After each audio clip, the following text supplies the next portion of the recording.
Hello ladies and gentlemen, it's Papa Bale and welcome to the channel. What we're looking at here is a pulse motor. We've got two trigger coils here that are separate from the coils they're triggering. We got three coils being triggered by these two trigger. You only need two. You need set and offset. That's it for trigger coils. Now you can run your trigger coil inside your coil like I'm doing here. And if you get it right, it'll make a little squeaky noise with the more volts you put into it. Alright, so what I'm going to do is I'm going to turn this up very low.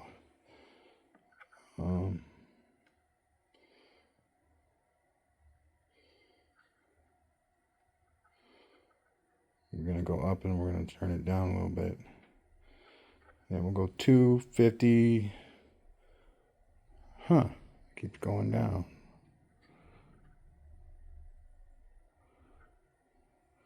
216. We're going to give this a little whirl.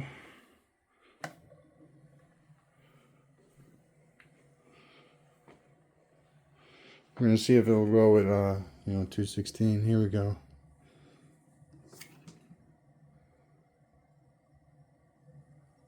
I hear a little squeak in these, so I know it's working. Yep, it's caught. It's working at 2. Both pulse motors are running on 2.16 volts. I'm going to break down the connections real quick.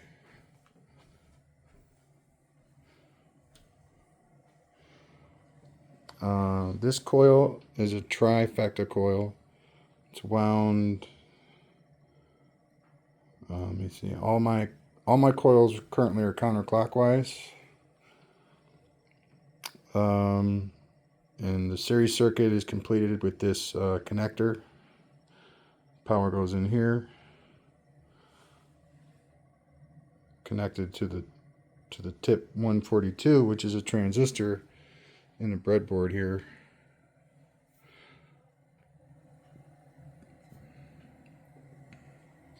In order for this to work well, all those have to be functioning. They blow out periodically. And I'm using a 100 ohm resistor with 5% tolerance. These are the resistors I'm using, so they just blow out occasionally. They do. See? Because you can tell, once you take the bad one out and put a new one in that works, you just know. And I did a little bit of art on the back of this pulse motor rotor. I think it looks pretty sweet. That's all oil paint, so it's got to dry still.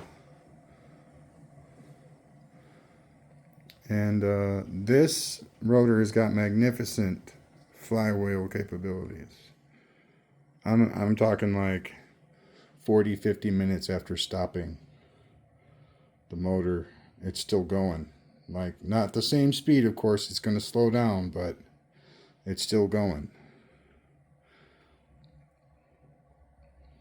And I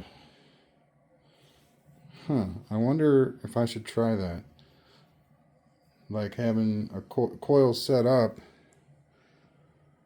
so that they're connected to one another, so that like the first one charges the second one, charges the third one, so on and so forth, without actually putting any power into it. I believe that'll make it spin longer. It won't make it last forever, because it just doesn't happen. Not yet anyway. But it will go for longer than without that coil spread in your stator. So this is 2.16 volts. Let's turn it up a little bit.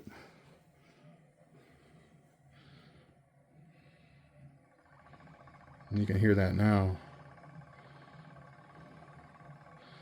8.61 volts. And it's hard to tell whether this big one's got everything working or not. I think it does.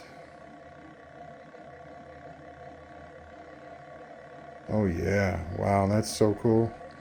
Might hook up the little one again just to see how fast we can get it going. 8.61. All right, we're going to spin this one again because it's not increasing in speed.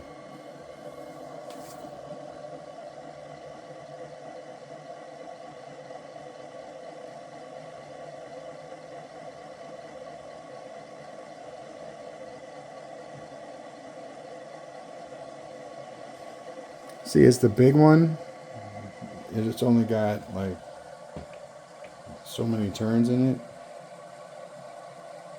Now the little one's got 2,222 turns in it, and that's the one making all the squeaking.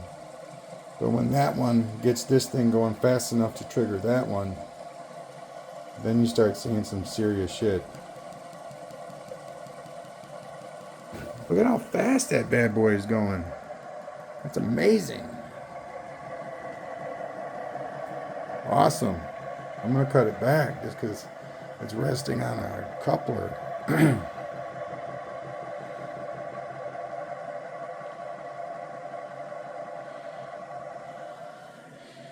That is so cool.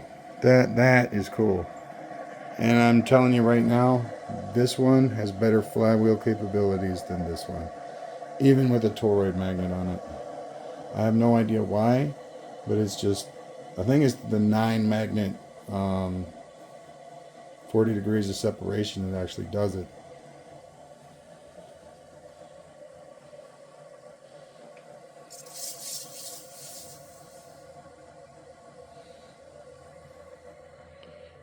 That is freaking cool, man.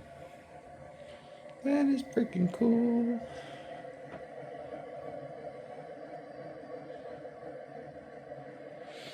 So, a friend of mine, we've been working together online for a little while. A couple friends. They've been teaching me the ropes here. I've only been doing this for about a year, but it's pretty awesome. So I'm taking to it pretty well. I mean, when things aren't working right, it's kind of discouraging, but so far it's been a pretty good ride.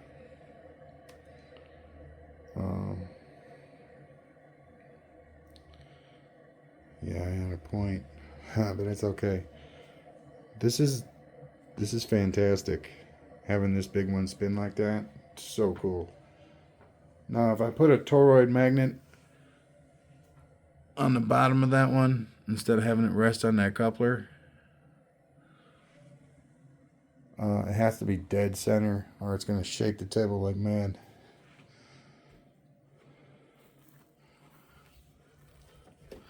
Now that little Celtic cross right there is mean, well balanced, powerful, and fast.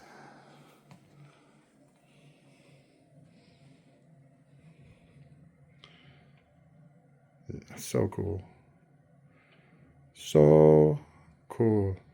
But I'm out of 18 gauge wire now. This empty spool here is my 18 gauge.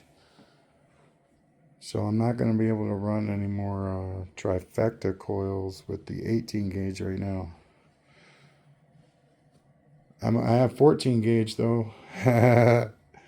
Maybe run one, make one with the 14 gauge. It's not a lot of it, but it's more than the 18 that I have. All right.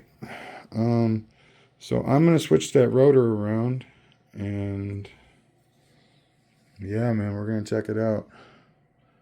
All right. Thank you very much. Peace out. Have a good day. Please subscribe. Bye now. And the end game is yet to be determined. I mean, I'm just figuring all this stuff out. I don't have a goal. Not really. I know that's dangerous doing that with this kind of stuff because it can get pricey. I'll determine what my goals will be soon. And I'll let you know. All right. Peace out.